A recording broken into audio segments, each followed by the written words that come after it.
Bismillahirrahmanirrahim. Assalamualaikum warahmatullahi wabarakatuh.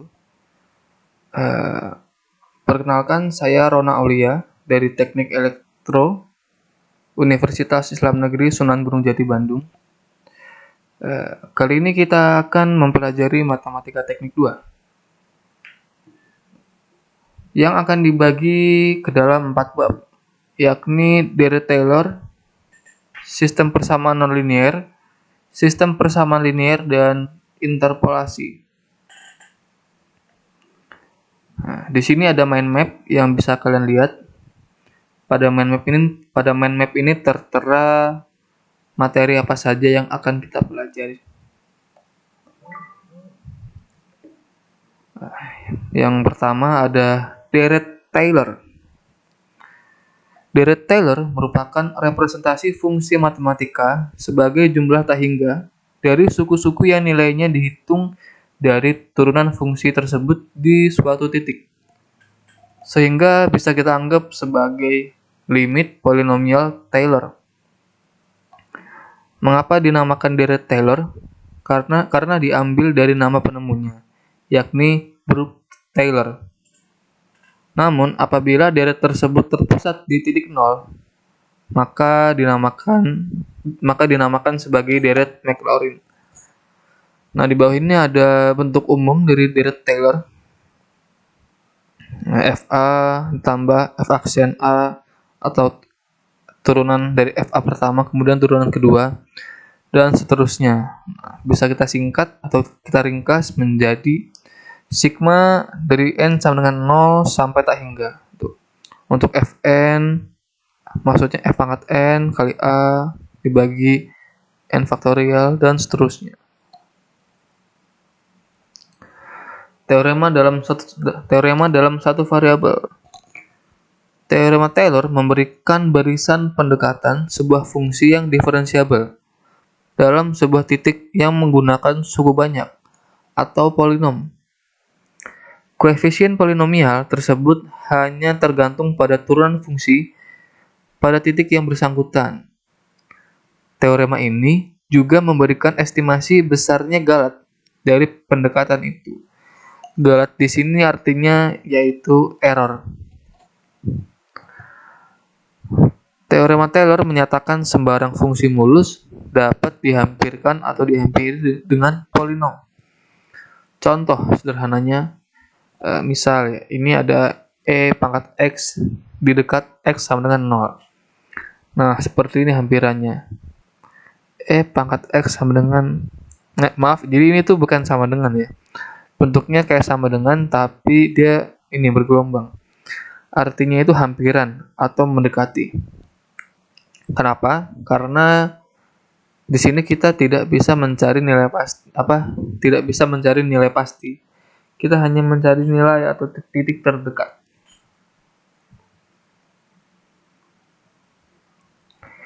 Hampiran ini dinamakan hampiran Taylor orde ke n aksen terhadap E pangkat X karena menghampiri nilai fungsi eksponensial menggunakan polinomial berderajat n.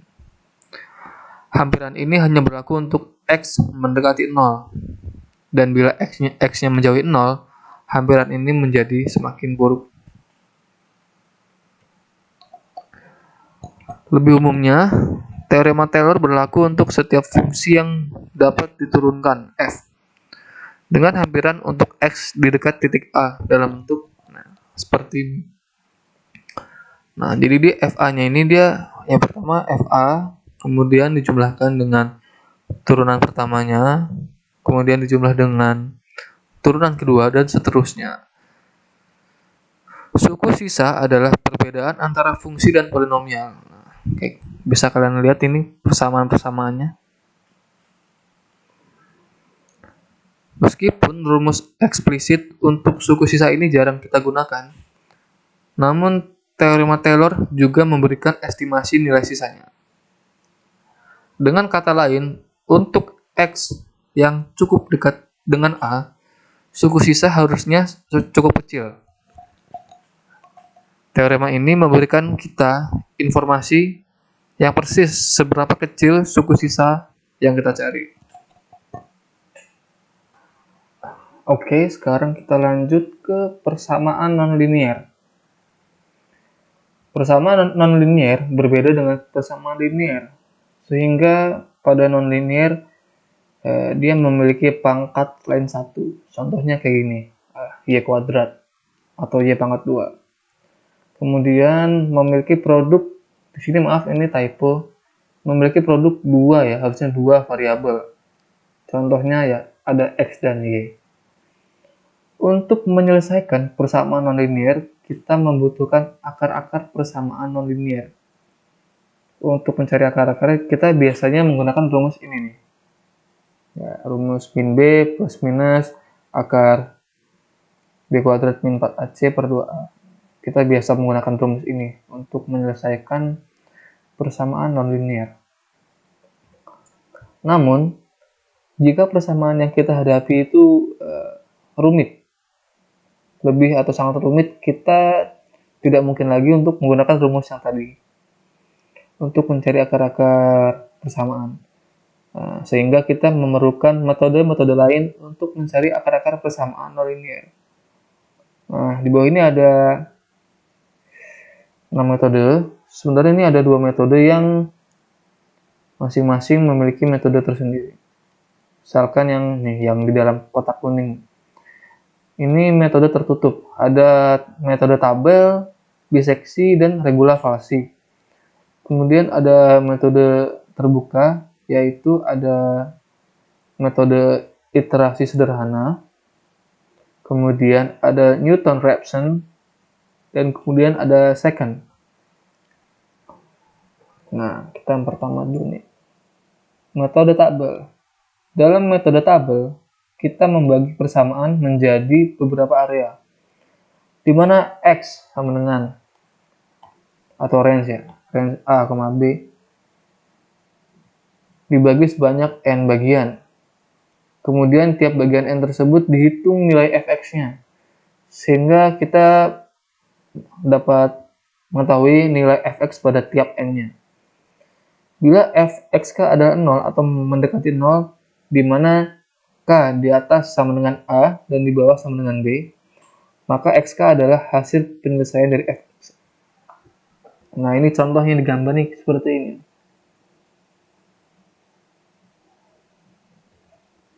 Nah, ini adalah langkah penyelesaian metode tabel. Pertama, kita mendefinisikan fungsi fx. Nah, yang kedua, menentukan range atau interval untuk x. Maksudnya range di sini yakni adalah batas bawah A dan batas bawah B. Kemudian menentukan jumlah pembagi n. Rumusnya seperti ini. Kemudian menghitung step pembagi. Untuk i, itu artinya iterasi. Untuk iterasi sama dengan 0 sampai dengan n, nah, dihitungnya dengan ini. Xi sama dengan A ditambah I kali H. Nah, YI-nya itu adalah fxi. Bila fxk lebih kecil sama dengan dari fxk plus 1, akarnya adalah xk. Bila tidak, maka penyelesaiannya yakni xk plus 1, atau diantara keduanya. Contoh, carilah akar-akar persamaan dari fx sama dengan x ditambah e pangkat x dalam range x. Nah, dalam range-nya ini ya, -1,0. Nah, ini tabelnya. Tadi kita mengerjakan pakai rumusnya yang tadi. Nah, ini adalah pembahasannya. Didapat penyelesaian di antara min 0,6 dan min 0,5 dengan nilai fx masing-masing sebesar sekian. Nah, sehingga dapat diambil penyelesaian bahwa x sama dengan min 0,6. Kita dapat terus melakukan iterasi sampai memperoleh nilai fx di bawah nilai toleransi atau error atau galat, dengan terus merubah rentang yang diberikan atau range. Iterasi selanjutnya dengan nilai pembagi sama dan rentang nilai x sama dengan min 0,6 dan min 0,5, sehingga diperoleh nilai x sama dengan min 0,57 dan fx-nya sama dengan 0,00447. Jadi x ini akar persamaannya. Nah, ini bisa kalian coba iterasi. Nah, nanti akan seperti ini tabelnya. Dan hasilnya akan seperti ini. Kemudian yang kedua ada metode biseksi. Metode ini membagi menjadi dua section dalam suatu range atau interval. Mengurung akar-akar fungsi pada range x sama dengan AB atau pada x batas bawah A dan batas bawah B. Kemudian range tersebut dibagi dua sampai sekecil mungkin. Jadi dibagi dua terus dibagi dua lagi sampai sekecil mungkin. Sehingga nilai hampiran atau taksiran yang kita cari dapat ditemukan dengan tingkat error tertentu. Nah, dan semakin kecil errornya, maka semakin mendekati ke nilai aslinya. Metode ini memiliki sifat di mana konvergensi lambat, kemudian dia memiliki langkah yang mudah. Lalu, metode biseksi ini tidak dapat digunakan untuk mencari akar yang imajiner, dan hanya dapat mencari satu akar dalam satu siklus. Nah, ini gambar dari biseksi. Salah pertama, nih, kita bagi dua dulu, kemudian bagi dua lagi, dan seterusnya.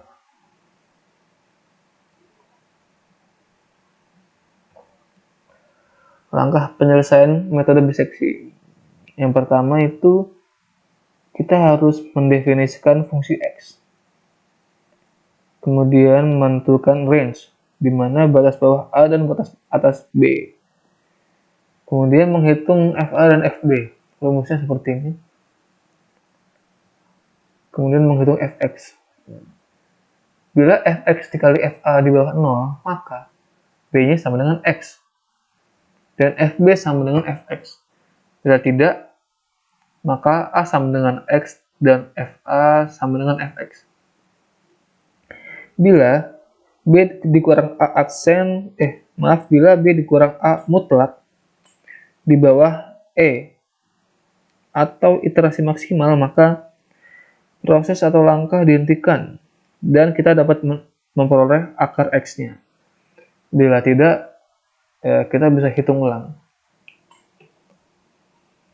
Jika nilai E sudah didapat, nilai akar selanjutnya dihitung berdasarkan rumus tadi dengan nilai A dan B yang baru. Jadi diulang-ulang, tapi pakai batas A dan B-nya itu yang baru. Nah, contoh. Ini ada contoh soal yang bisa kalian kerjakan. Nah, carilah akar dari fx. Xe pangkat min x plus 1 dalam range min 1 hingga 0. Dengan nilai errornya itu 10 pangkat min 7. Seperti ini.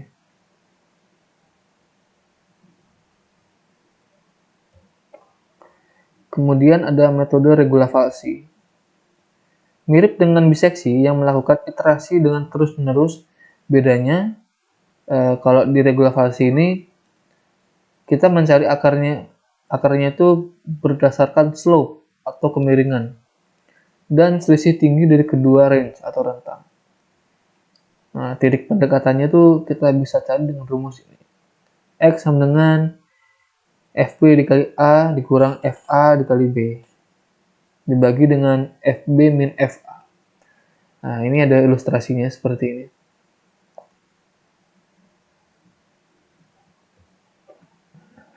Untuk langkah penyelesaiannya, pertama kita harus mendefinisikan fungsi fx, kemudian menentukan range untuk x, kemudian menentukan nilai error dan iterasi maksimal, kemudian menghitung FA dan FB. Ini syarat-syaratnya dan rumus bisa kalian lihat sendiri di sini. Nah, contohnya ini. Carilah akar persamaan fx sama dengan Xe pangkat min x plus 1 dalam rentang x dari min 1 hingga 0. Dengan nilai error sebesar 10 pangkat min 7 dengan metode regulavalsi. Nah, kalian bisa lakukan iterasi dengan rumus sebelumnya. Nah, di sini sudah ada solusinya. Nah, di langkah pertama itu kita mencari nilai FA dan FB. Sudah ketemu, pokoknya kalian ikuti langkahnya. Nah, nanti akan didapat hasil seperti ini. Jadi nilai akar X-nya itu minus 0,567 dan jumlah iterasinya sebanyak 15 kali.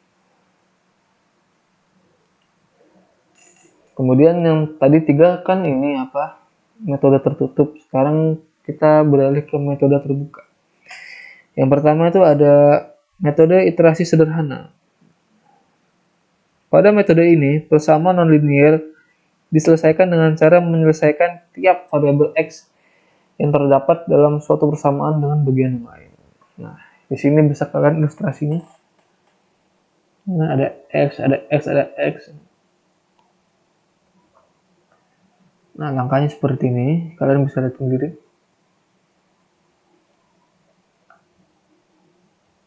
Nah, ini contohnya. Nah, soalnya masih sama ya dengan sebelumnya. Cuman harus dicari dengan menggunakan metode iterasi sederhana. Nah, ini solusinya. Untuk menyelesaikan persamaan ini, kita perlu mentransformasikan persamaannya tersebut. Nah, kita ubah bentuknya dari yang pangkat min X plus 1 sama dengan 0, kita ubah menjadi X sama dengan minus 1 per pangkat min X. Kemudian kita gunakan tebakan awal, dan seterusnya. Nah, berdasarkan hasil iterasi diperoleh nilai akar X-nya yakni minus 0,567 dengan jumlah iterasi sebanyak 29 kali. Jadi harus sabar ya kalau pakai cara manual. Kemudian ada metode Newton-Raphson. Dalam metode ini kita menyelesaikan persamaan nonlinear dengan menggunakan satu titik awal atau titik pendekatan dengan memperhatikan kemiringan atau slope. Titik pendekatan itu dapat kita cari dengan rumus ini. Xn plus 1 sama dengan Xn dikurang Fxn dibagi turunan pertama Fxn.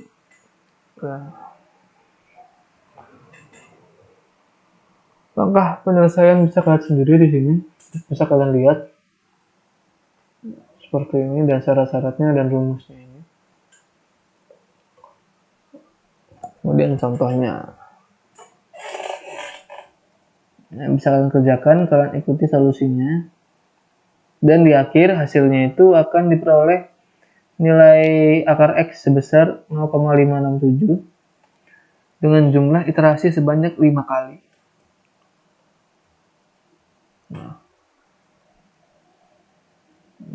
Namun metode Newton-Raphson ini memiliki kendala. Di antaranya titik pendekatan tidak dapat digunakan apabila pendekatan atau akarnya terdapat pada titik ekstrim atau puncak. Hal ini disebabkan pada titik ini nilai turunan Fx sama dengan 0. Untuk mengatasi kendala ini, biasanya titik pendekatan akan digeser. Seperti gambaran di kiri ini. Jadi ini digeser ke kiri. Kemudian sulit untuk memperoleh penyelesaian ketika titik pendekatan berada di antara dua stasioner. Untuk menghindarinya, penentuan titik pendekatan dapat menggunakan bantuan tabel. Nah, seperti ini. Jadi kita dibarengin dengan metode tabel. Kemudian turunan persamaan seringkali sulit untuk diperoleh.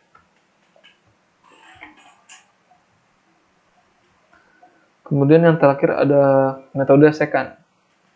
Metode ini merupakan pengembangan dari regulavalsi dan Newton-Raphson, yang mana dua titik kemiringan dinyatakan dengan diskrit, dengan menarik garis lurus menjadi atau melalui satu titik. Dalam metode ini kita membutuhkan dua titik pendekatan, dan untuk mencari titik pendekatan yang kedua, kita bisa pakai rumus ini. Nah, misal kita sudah ditentukan nilai error Bapak, kemudian kita sudah menentukan titik awal. Nah, untuk titik awal atau titik pendekatan yang kedua nanti kita mencari dengan rumus ini. Nah, langkah-langkahnya bisa kalian baca sendiri di sini.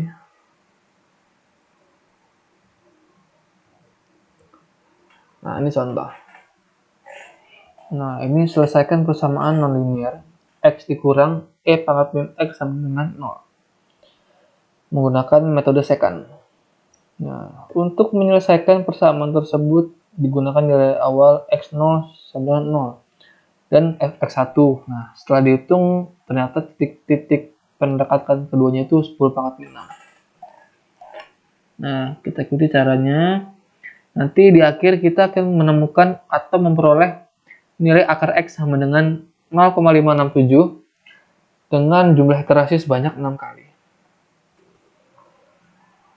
Oke, sekarang yang bab ketiga, yaitu sistem persamaan linear. Nah, di sini kita akan mempelajari dua materi, yakni ada eliminasi Gauss dan dekomposisi matriks LU atau lower dan upper. Pertama ada eliminasi Gauss. Eliminasi Gauss merupakan suatu metode untuk menyelesaikan persamaan linear, di mana pada eliminasi Gauss kita mengoperasikan matriks dan melanjutkannya sehingga tersisa satu variabel. Nah, ini sering kita dengar dengan istilah OBE atau operasi baris elementer. Sebuah matriks merupakan row echelon form jika matriks tersebut memenuhi beberapa kondisi, di antaranya angka bukan 0 pertama dari kiri atau leading coefficient selalu di sebelah kanan angka bukan 0 pertama pada baris di atasnya. Kemudian baris yang terdiri dari semua 0 ada di bagian bawah matriks. Nah, misal diberikan persamaan seperti ini kan. Nah, x1 min 2 x2 plus x3 sama dengan min 5. Ini tiga persamaan ini kita masukkan dalam bentuk matriks. Nah, misal di sini x1. Sini x1 kan. Koefisien 1. Ini min 2, 1, 1. Min 5, min 5. Nah, untuk antara fungsi dan hasil di sini kita kasih ini pembatas garis lurus. Saya rasa teman-teman sudah mengerti gimana langkah-langkah untuk OBE. Jadi matriks ini di OBE hingga bentuknya seperti ini. Jadi di yang paling bawah ini menyisakan satu variabel. Kalau di sini kasusnya yakni variabel x3. Seperti ini. Sehingga persamaan baru jadi seperti ini. Kemudian diperoleh hasil penyelesaiannya. Caranya ya ini tinggal di eliminasiin.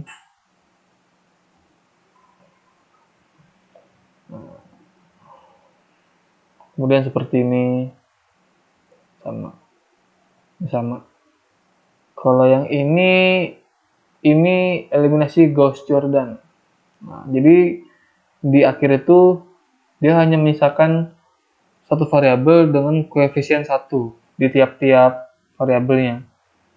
Jadi kalau yang ini langsung ketemu hasilnya. Kemudian ada dekomposisi LU. Dekomposisi LU merupakan bagian dari dekomposisi matriks. Pada dekomposisi LU, matriks A difaktorkan menjadi matriks L dan matriks U, yang mana kedua ukuran matriks L dan U harus sama dengan matriks A. Sehingga perkalian antara matriks L dengan matriks U akan menghasilkan matriks A. Nah, di mana nih A sama dengan L dikali U. Matriks A menjadi matriks persegi. Pemfaktoran LU mengacu pada faktorisasi A dengan urutan atau permutasi baris dan atau kolom yang tepat menjadi dua faktor, yakni matriks L lower yakni segitiga bawah dan matriks A upper atau segitiga atas. Dalam matriks segitiga bawah, semua elemen di atas diagonal adalah 0. Nah, ini gambarnya nih.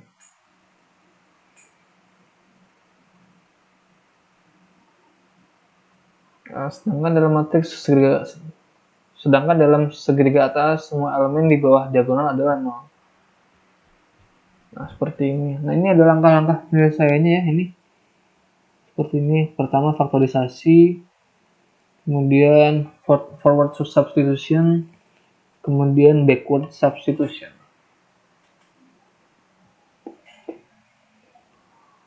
Nah, ini contohnya. Selesaikan sistem persamaan linear menggunakan faktorisasi LU. Nah, misal kita memiliki persamaan ini. Kemudian diubah bentuknya ke dalam matriks seperti ini. Setelah di OBE menjadi seperti ini.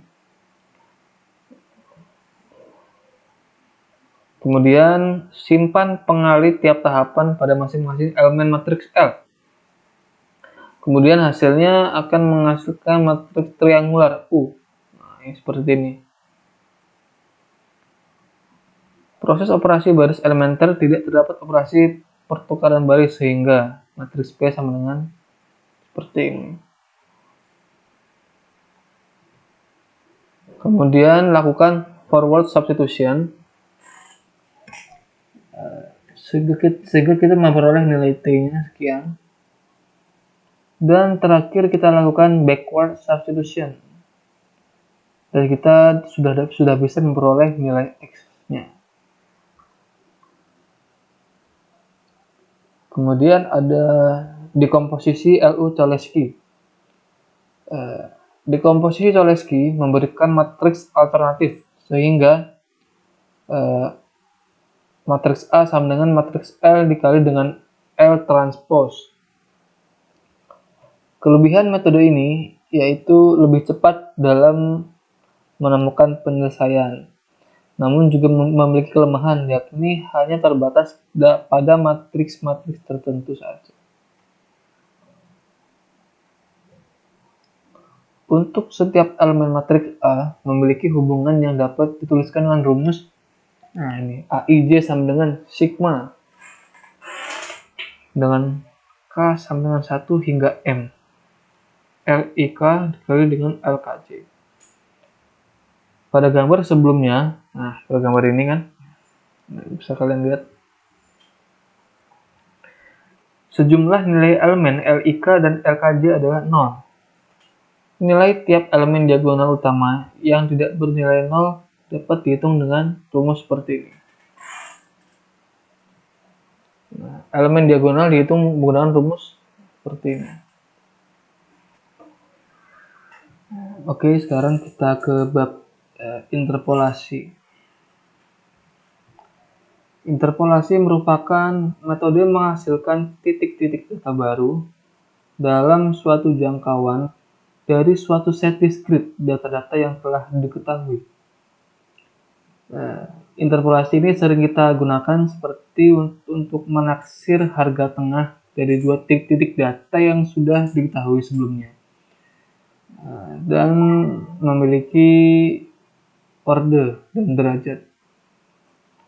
Dibagi dalam 3 macam, yakni interpolasi beda terbagi Newton, kemudian ada interpolasi Lagrange, kemudian ada interpolasi spline. Yang pertama, interpolasi beda tinggi terbagi Newton. Nah, di sini masih dibagi lagi menjadi 3, yakni ada interpolasi linear, kuadratik, dan polinomial. Nah, ketiga-tiga ini dibedakan oleh derajat atau ordenya. Yang pertama, linear. Interpolasi linear adalah cara menentukan nilai yang berada di antara dua nilai yang diketahui berdasarkan persamaan linear atau garis lurus. Nah, persamaan linear disebut juga dengan persamaan garis lurus karena jika hasilnya digambarkan pada kertas grafik, maka bentuk kurvanya yaitu seperti ya memang garis lurus. Jadi ketika titik-titiknya dihubungkan, dia akan menghasilkan garis lurus. Nah, seperti ini rumusnya.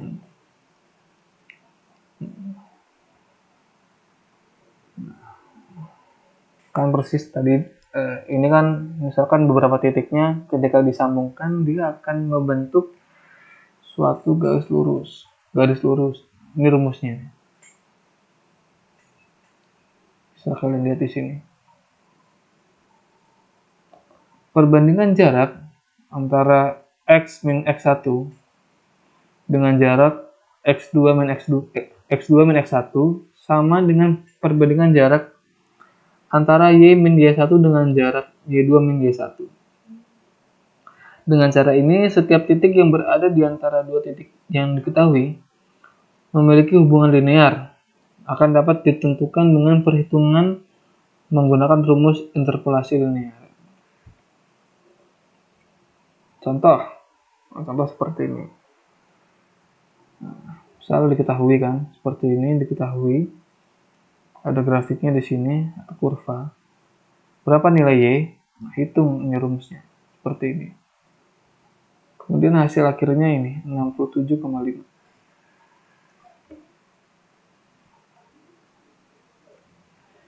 Kemudian ada kuadratik. Interpolasi kuadratik sebenarnya hampir sama dengan linear.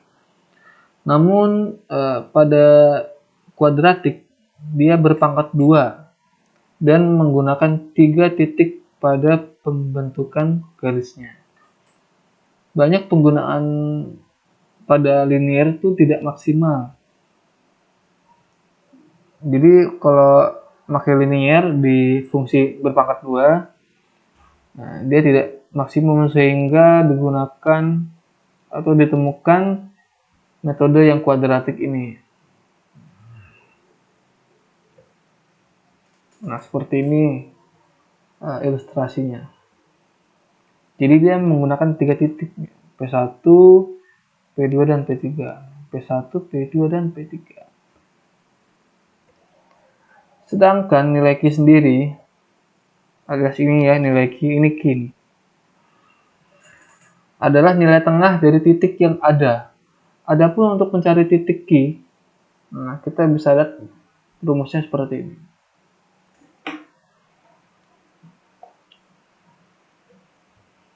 Nah, untuk mengerjakan soal-soal yang berkaitan dengan interpolasi kuadratik dapat dikerjakan dengan menggunakan algoritma seperti ini. Pertama, kita harus menentukan 3 titik yang akan kita cari penyelesaiannya. Contohnya ada P1, P2, dan P3. Lalu kita menentukan titik tengah dari kedua titik di atas. Misal P4 sebagai titik tengah. Kemudian kita mencari nilai Y-nya. Nah, setelah itu kita bisa memperoleh nilai titik yang baru. Nah, contoh soal. Cari nilai Y untuk X sama dengan 2,5. Yang berada di antara titik 1,5, 2,2, dan 3,3. Nah, seperti ini langkahnya. Hasil akhirnya yaitu 2. Bisa kalian coba sendiri. Kemudian yang ketiga ada polinomial. Interpolasi polinomial digunakan untuk mencari titik-titik antara dari n buah. Jadi ini kalau yang tadi linear tuh hanya garis pangkat 1, kemudian yang kuadratik pangkat 2, sekarang polinomial itu sudah pangkat banyak. Nah, seperti ini ya persamaannya.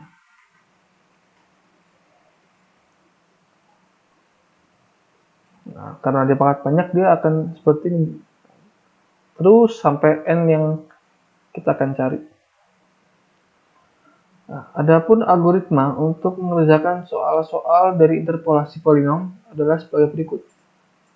Pertama, kita harus menentukan jumlah titik n yang diketahui, kemudian memasukkan titik-titik yang diketahui seperti ini. Kemudian menyusun augmented matrix. Lalu kita menyelesaikan persamaan simultan dengan augmented matrix di slide sebelumnya. Nah, seperti ini. Seperti ini.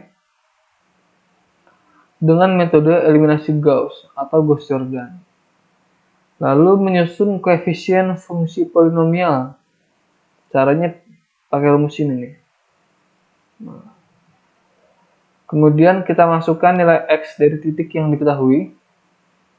Lalu menghitung nilai Y. Persamaan untuk nilai itu pakai ini.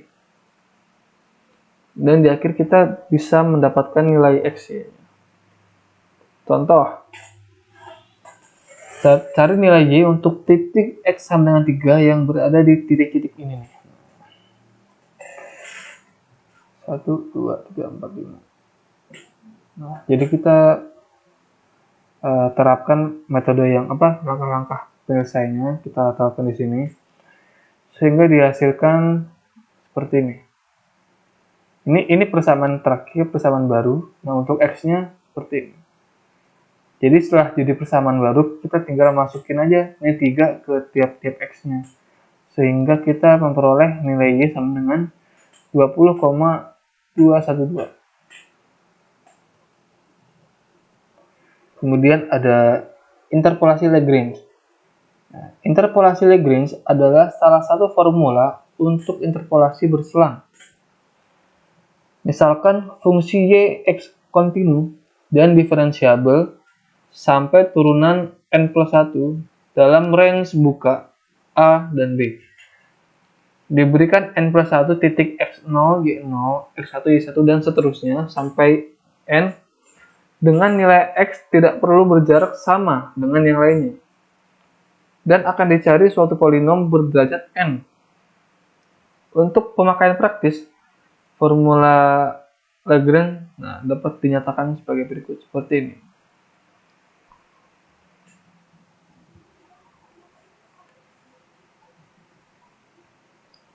Nah, ini ada algoritma atau langkah penyelesaian interpolasi Lagrange. Pertama, kita tentukan jumlah titik n yang diketahui. Kemudian kita tentukan titik-titik PI yang diketahui dengan di mana iterasi atau I sama dengan 1 sampai n. Lalu kita menentukan X dari titik yang dicari. Dan seterusnya. Nah, ikuti langkah-langkah ini. Contoh, misal diketahui tabel ini, ya, misalkan X-nya sekian. Nah, sekian. Nah, yang berkorespondi dengan ini, seperti ini ya. Jadi diketahui tabel ini, kemudian carilah 10 log 301 untuk menghitung Px sama dengan 10 log 301 di mana X sama dengan 301. Nah, seperti ini solusi penyelesaiannya. Bisa kalian coba sendiri. Nah, kemudian ada interpolasi spline. Interpolasi spline merupakan salah satu metode numerik yang dapat digunakan untuk pencarian interpolasi yang mana pada interpolasi jenis ini itu merupakan polinom yang sepotong-sepotong. Jadi bisa kita gunakan untuk memperhalus suatu fungsi fx yang telah diketahui dalam range di mana x di atas sama dengan a dan di bawah sama dengan b, dihampiri dengan sebuah fungsi lain gx dengan membagi range menjadi beberapa anak range. Nah, fungsi gx-nya itu kita namai spline. Nah, spline lagi itu masih dibagi menjadi 3, yaitu ada linear, kuadratik, dan kubik. Nah, dalam spline linear merupakan polinom sepotong-sepotong yang paling sederhana. Biasanya digunakan untuk pencarian interpolasi dengan cara menghubungkan titik-titik data yang saling berdekatan menjadi garis lurus. Nah, seperti ini persamaannya.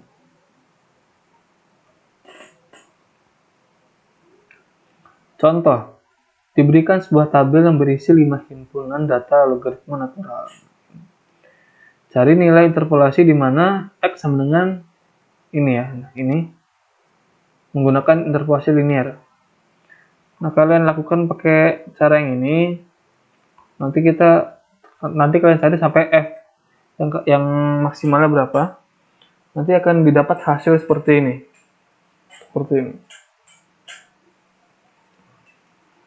Lalu ada spline kuadratik. Pada interpolasi jenis ini memberikan persamaan berpangkat 2 sehingga memerlukan 3 titik data. Bentuk umumnya yakni seperti ini. Bisa kalian lihat. Untuk n titik data terdapat n-1 range, maka akan ada 3 n-1 konstanta yang harus kita cari dan memenuhi 3 n-1 persamaan atau kondisi sebagai berikut. Pertama, spline harus melalui titik-titik data. Seperti ini nih bentuknya. Yang kedua, spline harus kontinu pada bagian dalam titik-titik data. Seperti ini persamaannya. Dan kondisi terakhir yang dapat dibentuk bebas sebagai turunan kedua dari spline di antara dua titik data pertama menjadi 0. Kemudian yang terakhir ada spline kubik. Pada interpolasi jenis ini menggunakan persamaan berpangkat 3, sehingga membutuhkan 4 titik data. Bentuk umumnya seperti ini. Bisa kalian lihat sendiri. Jadi untuk n+1 titik data, di mana iterasi sama dengan 0 hingga n, terdapat n range, maka diperlukan 4n konstanta yang harus dicari persamaannya. Seperti ini. Ini sifat-sifat dari spline kubik.